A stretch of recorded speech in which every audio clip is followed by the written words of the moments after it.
Very close na, kaya ibang level na rin ang kulitan at bonding moments ni Barbie Fortesa at ng kanyang 4 na leading men sa upcoming series na Meant to Be na mapapanood na simula sa Lunes. Yan ang chika ni Larson Tiago.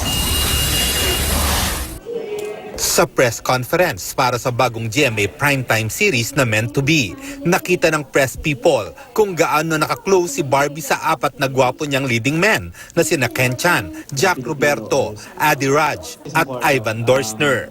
Sabi ni Barbie, ito ay dahil sila ang laging magkakasama sa taping. Lahat kami nasa isang standby area, so lahat kami nagkakausap-usap, lahat kami makukulit. Biro pa ni Barbie dahil may location silang kailangang 2:00 ng madaling araw ang kanilang call time. Lahat sila nagkakape at iba raw ang epekto ng kape dahil lahat sila nagiging makulit. Ang forever hyper si Adi. Si Adi ang pinakamakulit. Pinakatahimik si Jack. Pinakamabiro si Ken. Pinakamalambing si Ivan. Medyo swak sa character nila dito sa show, kaya effortless. At sa kulitan, may isa raw na laging nabibiktima. Si Ken. Siya palagi kasi siya yung madalas naming naaabutang tulog.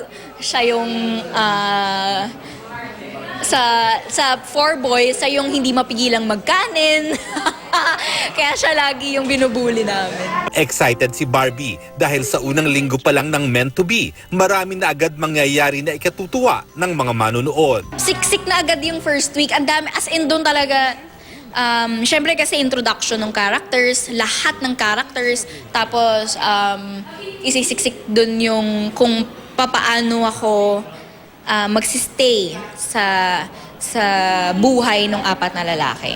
Mapapanood na ang Meant to Be simula sa Lunes, January 9, pagkatapos ng Alias Robin Hood.